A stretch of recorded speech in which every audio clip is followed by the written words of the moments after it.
वर्षा ने boot polish का बक्सा उठाया और अपने काम पर जाने लगी। तभी उसकी माँ सरिता ने कहा, वर्षा बिटिया, ये तेरे लिए 2 रोटी बना दी है, लेती जा बेटी। सारा दिन तू गर्मी में काम करती है, भूखी मत रहा कर मेरी बच्ची। माँ, मैं तो रोटी ले जाऊंगी, पर पहले ये बताओ तुमने अपनी आज की दवाई लिया नहीं?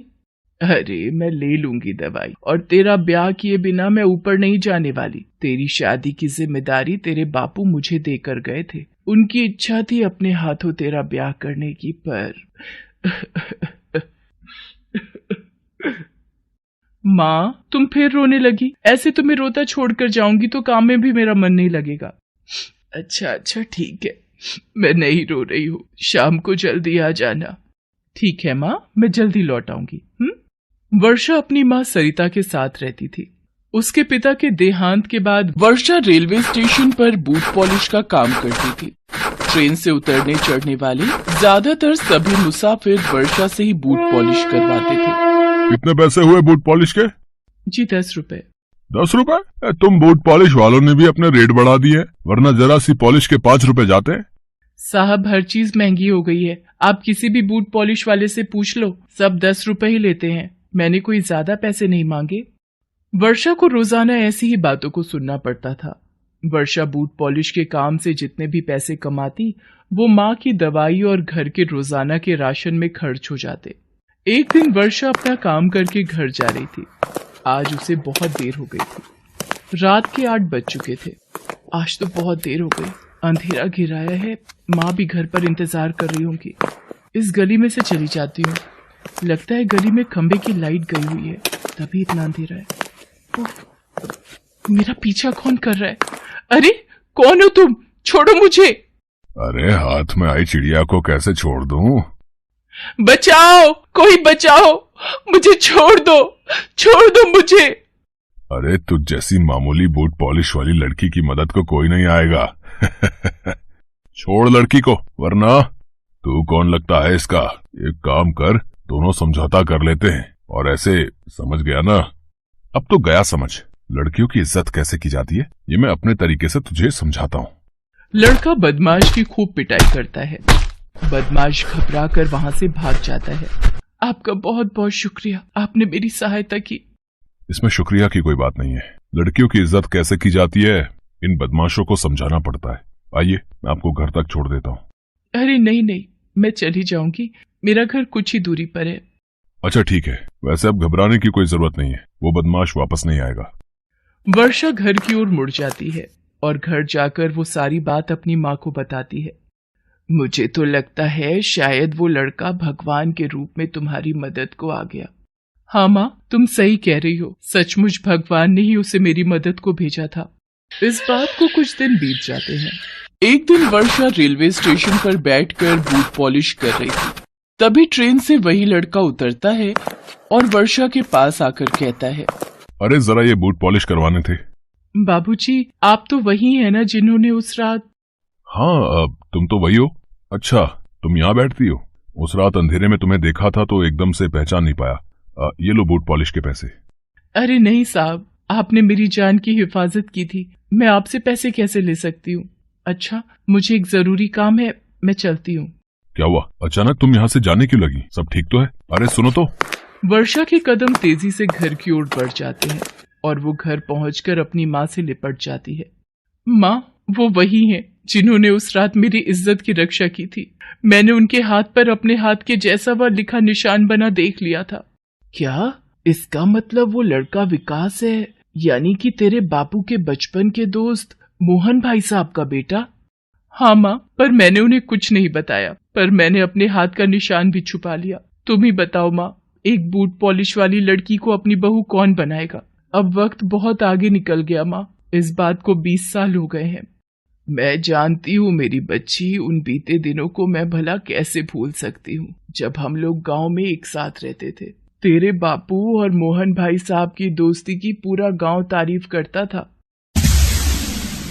वीरेंद्र, तूने आज मेरी 10,000 रुपए की मदद नहीं की, बल्कि अपने दोस्त की इज्जत रख ली। मोहन, तू मेरा दोस्त है, तेरे लिए तो मेरी जान भी हाजिर है। वीरेंद्र, मैं चाहता हूँ जब मेरा बेटा विकास और तेरी बेटी वर्षा बड़ी हो, हम इन दोनों की शादी धूमधाम से करें। ऐसा ही होगा मेरे दोस्त, हमारे बच्चों की शादी जरूर होगी। ये देखो जी, मालिनी और मैं मेले से बच्चों के हाथ पर एक सा निशान बनवा कर आए हैं। सुंदर है ना? दोनों का नाम व अक्षर एक से है। ये कितने संजोग की बात है ना जी। गांव में बाढ़ आ गई और मोहन भाई साहब का परिवार हमसे बिछड़ गया। हमारा भी सब कुछ बर्बाद हो गया। हम लोग तुझे लेकर शहर आ गए और तेरे बापू को गांव की कमी खलती रही, इसलिए उन्होंने चिंता को छाती से लगा लिया और इस दुनिया से चले गए। और विकास से तेरी शादी का तेरे बापू का सपना उनके साथ ही चला गया। भाभी जी, वीरेंद्र का सपना सपना नहीं रहेगा। अब मैं आ गया हूँ। मोहन भाई साहब, आप और यहाँ? पापा को मैं लेकर आया हूँ। वर्षा, मैंने तुम्हें अपने हाथ का निशान छुपाते हुए देख लिया था, पर अचानक तुम घबराकर घर की तरफ आ गई थी, तो मैंने तुम्हारा पीछा किया था और पापा को फोन करके मैंने यहीं बुला लिया। पापा, वो लोग मिल गए जिनकी तलाश आप बरसों से कर रहे थे। क्या मेरे दोस्त वीरेंद्र का परिवार मिल गया? और मैं भागा चला आया। मेरा दोस्त वीरेंद्र अब इस दुनिया में नहीं रहा। एक वक्त था भाभी, जब वीरेंद्र ने मेरी मदद की थी। मालिनी के दुनिया से चले जाने के बाद हम दोनों बाप बेटे बिल्कुल अकेले हो गए थे, पर मैंने भी पुराने दिनों को हमेशा याद रखा। वो तो भगवान का लाख लाख शुक्र है कि विकास को वर्षा बिटिया मिल गई, वरना हमने तो आप सबसे मिलने की उम्मीद ही छोड़ दी थी। क्या मालिनी भाभी अब इस दुनिया में नहीं है? पर भाई साहब, अब सब कुछ बदल गया है। आप तो जानते ही हैं हमारे हालात कैसे हैं। माँ बिल्कुल सही कह रही है बाबूजी। मैं रेलवे स्टेशन पर बूट पॉलिश का काम करती हूँ, और एक बूट पॉलिश वाली भला आपके घर की बहू कैसे बन सकती है? वर्षा, तुम्हें शर्माने की कोई जरूरत नहीं है। तुमने ये काम मजबूरी में किया है। अपनी माँ की देखभाल करना, अपने परिवार को चलाना, तुम सचमुच मेरे काबिल हो। तुमसे शादी करके तो मेरा जीवन सफल हो जाएगा। भाभी, अब आप भी हाँ कह दो, ताकि मैं अपने दोस्त की आखिरी इच्छा पूरी कर सकूं। सरिता शादी के लिए हाँ कह देती है। वर्षा की आंखें आंसुओं से भर जाती हैं और वो अपनी माँ से लिपट कर रोने लगती है। वर्षा के नसीब में खुशियां लौट आती हैं। विकास और वर्षा की शादी हो जाती है और वर्षा के पिता की आखिरी इच्छा पूरी हो जाती है। जरा मेरा मेकअप अच्छे से कर दो अंजलि, आज शादी में जाना है।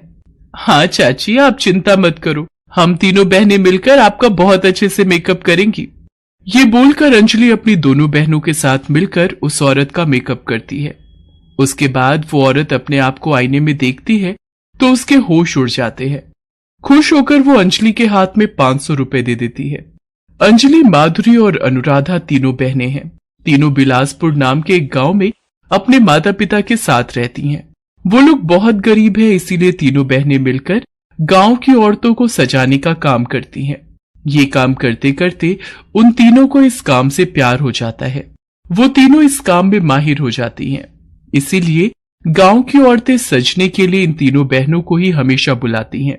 इसी तरह अंजलि का घर चलता है। मगर अंजलि के पिता मोतीलाल तीनों बेटियों की शादी को लेकर बहुत चिंतित हैं। वो अपनी पत्नी बिमला से कहते हैं, बिमला, मुझे तो बस एक ही चिंता सताती है कि इन तीनों की शादी कैसे होगी।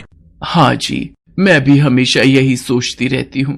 तभी वहाँ पर अंजलि अपने दोनों बहनों के साथ आ जाती है और कहती है, क्यों पिताजी, शादी करना जरूरी है क्या? ये तू क्या कह रही है बेटी? अगर शादी नहीं हुई तो लोग उल्टा सीधा कहेंगे। मगर शादी करने के बाद हम काम न कर सके तो? हाँ, हमें ये काम करने में मजा आता है। अरे बेटी, शादी के बाद काम करने की क्या जरूरत है? तुम लोग बस घर संभालना सीखो, काम तो तुम लोगों के पति करेंगे ना। मगर माँ, कोई अगर मगर नहीं, शादी तो करनी ही होगी। अगर जरूरत पड़े तो मैं इस घर को गिरवी रखकर तुम लोगों की शादी करवाऊंगा। तीनों बहनें चुप हो जाती हैं। अगले ही दिन उन लोगों के लिए रिश्ता आता है। शहर में कौशल्या नाम की एक औरत रहती है। उसके 3 बेटे हैं, राजीव, राघव और राहुल। कौशल्या अपने तीनों बेटों की शादी के लिए लड़कियां ढूंढ रही है। अंजलि, माधुरी और अनुराधा की तस्वीरें देखकर कौशल्या अपने बेटों की शादी के लिए हाँ कर देती है और साथ ही साथ दहेज में 3 लाख रुपए भी मांगती है। मोतीलाल अपना घर गिरवी रख देता है और राजीव, राघव और राहुल के साथ अंजलि, माधुरी और अनुराधा की शादी हो जाती है। तीनों बहनें ससुराल चली जाती हैं। ससुराल पहुंचते ही कौशल्या सारे नियम कानून बताने लगती है। ध्यान से सुनो, इस घर के कुछ नियम हैं। तुम लोगों को सुबह 4 बजे उठना पड़ेगा और उठकर घर का सारा काम करना पड़ेगा। अनुराधा कहती है, माँ जी सुबह 4 बजे उठना पड़ेगा, मगर मुझे इतनी जल्दी उठने की आदत नहीं है। ये सुनकर कौशल्या गुस्से में चिल्लाकर कहती है, तो आदत डाल लो। इस घर में रहना है तो ये सारे नियम मानने पड़ेंगे, नहीं तो इस घर से निकाल दी जाओगी। नहीं माँ जी, वो छोटी है ना, समझती नहीं है। आप चिंता मत कीजिए, मैं उसे समझा दूंगी। हाँ, ठीक से समझा देना, और मैं जब जो बोलूंगी चुपचाप वो करना, समझ गई? जी माँ जी। ठीक है, अब काम पर लग जाओ। तीनों घर के काम में जुट जाती हैं। उधर दूसरी तरफ अंजलि का पति राजीव एक दूसरी लड़की के साथ पार्क में बैठा हुआ है। इस लड़की का नाम पायल है। पायल कहती है, राजीव ये तुमने बिल्कुल सही नहीं किया। मेरे होते हुए तुमने किसी और से शादी कैसे कर ली? हम भी शादी करेंगे पायल, तुम बस थोड़ा इंतजार करो। मैंने पता किया है, राघव और राहुल की भी गर्लफ्रेंड है, मगर उन दोनों ने भी माँ के कहने पर उन गांव की गवारों से शादी कर ली। हम तीनों मिलकर सोचते हैं कि आगे क्या करना है। ये बोलकर राजीव पायल को समझा देता है, मगर उसे कुछ समझ में नहीं आ रहा है कि वो करे तो क्या करे। इसके बाद कुछ दिन बीत जाते हैं। अंजलि, माधुरी और अनुराधा मन लगाकर घर के काम करती हैं। सुबह से लेकर रात तक वो तीनों बस काम ही करती रहती हैं और छोटी से छोटी गलती के लिए वो कौशल्या से डांट भी खाती रहती हैं। ऐसा हर रोज चलने लगता है, मगर बीच बीच में उन लोगों को ब्यूटी पार्लर का काम करने की बड़ी इच्छा होती है। अंजलि दीदी, एक बार माँ जी से पूछकर देखो ना, मैं मेकअप करना चाहती हूँ। एक बार बात करो ना दीदी। काम तो मैं भी करना चाहती हूँ बहन। ठीक है, मैं माँ जी से बात करती हूँ। अंजलि जब कौशल्या से काम करने की इजाजत मांगती है, तब कौशल्या गुस्सा होकर कहती है, तुम्हारी हिम्मत कैसे हुई ऐसी अनाप शनाप बात करने की? इस घर की बहुएं कभी बाहर काम नहीं करती, और कभी ये सब मत बोलना। अंजलि समझ जाती है कि काम करने की इजाजत तो कभी नहीं मिलेगी। उसी शाम को कौशल्या बाहर कहीं जाती है। घर पर बस अंजलि, माधुरी और अनुराधा हैं। तभी उनकी पड़ोसन जानकी चाची वहां पर आती हैं। क्या बात है जानकी चाची, अभी तो माँ जी नहीं है, आप बैठिए, माँ जी अभी आ जाएंगी। अरे देखो ना अंजलि, क्या मुसीबत है, यहाँ एक भी अच्छा ब्यूटी पार्लर नहीं है। एक था, आज वो भी बंद है। मुझे शादी में जाना है, अब मैं कैसे सजूंगी? ये सुनते ही तीनों के दिमाग में एक आइडिया आता है। चाची, असल में हम लोगों को ब्यूटी पार्लर का काम आता है, हम लोग गांव में करते थे। आप चाहे तो हम आपका मेकअप कर सकती हैं। ये सुनकर जानकी बहुत खुश होती है और राजी हो जाती है। अंजलि, माधुरी और अनुराधा मिलकर जानकी का मेकअप बहुत अच्छे से करती हैं। जानकी चाची इतनी खुश होती हैं कि तीनों को 3000 रुपए दे देती हैं। ये लो, तुम लोगों ने मेरा हुलिया ही बदल डाला, यहाँ किसी को ऐसा मेकअप करना नहीं आता।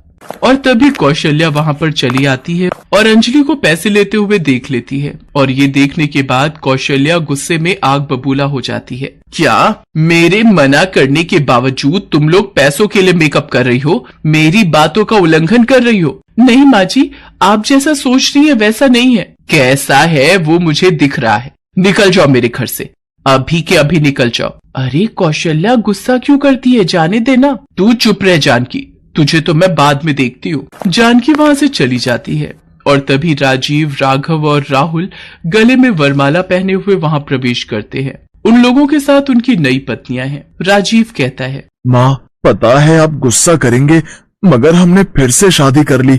मैं पायल से प्यार करता हूँ माँ, इसलिए। मैं पूजा से प्यार करता हूँ माँ। मगर गुस्सा होना तो दूर की बात है। ये देखकर कौशल्या खुश हो गई। बिल्कुल सही किया बेटा, ये लोग तो वैसे भी कुछ काम के नहीं हैं। मेरे मना करने के बावजूद इन लोगों ने पैसों के लिए काम करना शुरू कर दिया। मैं तो इन तीनों को अभी निकाल दूंगी घर से। हाँ हाँ, ए अंजलि, निकल जाओ इस घर से। माधुरी, तुम भी निकल जाओ। हाँ हाँ, अनुराधा, तुम भी।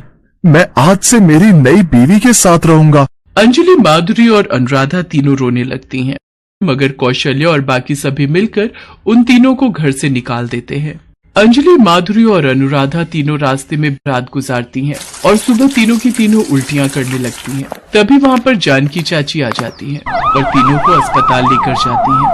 वहां पता चलता है कि तीनों की तीनों प्रेग्नेंट हैं। अंजलि रो पड़ती है। अब क्या होगा? हम कहाँ जाएंगे? हमारे पेट में बच्चा है, उसे हम कैसे जिंदा रखेंगे? अंजलि, तुम लोग मेरी बेटियों के जैसी हो, मैं तुम लोगों की मदद करूंगी। तुम तीनों मेरे घर में मेरे साथ रहोगी और मैं घर के बाहर एक ब्यूटी पार्लर खोल दूंगी। तुम लोग वहाँ काम करना, देखना औरतों और लड़कियों की लाइन लग जाएगी। तीनों को सहारा मिलता है। वो तीनों जानकी चाची के घर रहने लगते हैं। घर के बाहर पार्लर भी खुल जाता है और तीनों वहाँ काम करने लगती हैं। जानकी चाची ने सही कहा था, यहाँ अच्छा ब्यूटी पार्लर नहीं है, इसीलिए तीनों बहनों के पार्लर में धीरे धीरे भीड़ बढ़ती जाती है। तीनों बहनें मन लगाकर काम करती हैं और बहुत सारे पैसे कमा लेती हैं। इसी तरह वो तीनों इलाके में फेमस हो जाती हैं। सभी तीनों से प्यार करने लगते हैं। ऐसे उन लोगों के पास बहुत पैसा आ जाता है। उधर कौशल्या के घर में परेशानियां शुरू हो जाती हैं। तीनों नई बहू में बहुत खर्चा करते हैं। ऐसे धीरे धीरे उनके सारे पैसे खत्म होने लगते हैं। वो लोग घर का कुछ काम भी नहीं करती हैं, इसीलिए राजीव, राघव और राहुल ऑफिस भी लेट पहुंचने लगते हैं और इसी वजह से तीनों की नौकरी भी चली जाती है। वो लोग कंगाल हो जाते हैं। छी राजीव, तुम्हारे पास तो अभी पैसे भी नहीं है। मैं किसी भिखारी के साथ नहीं रह सकती, मैं जा रही हूँ। पायल घर छोड़कर चली जाती है और साथ ही साथ बाकी दोनों बहुएं भी। तब कौशल्या कहती है, बेटा चल अंजलि के पास चलते हैं, सुना है वो तीनों बहुत कमा रही हैं। चल उन तीनों को वापस लाते हैं। कौशल्या और उसके तीनों बेटे अंजलि के पास जाते हैं।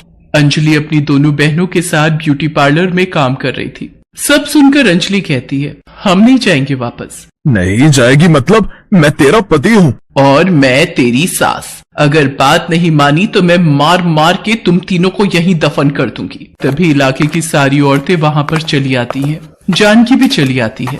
ए कौशल्या, इन लोगों को हाथ मत लगाना। इन लोगों को जब घर से निकाल दिया था तब नहीं याद आया था कि ये लोग तेरी बहुएं हैं? सभी पकड़ लो इन चारों को, अभी पुलिस आती ही होगी। पुलिस आती है और उन चारों को गिरफ्तार करके ले जाती है। उन लोगों को आजीवन कारावास की सजा मिलती है। तीनों बहनों को इंसाफ मिलता है। कुछ महीनों बाद तीनों की गोद में एक हंसता खेलता बच्चा आता है। ब्यूटी पार्लर के जरिए वो लोग बहुत अमीर हो जाती हैं और ऐसे ही सभी खुशी खुशी जीवन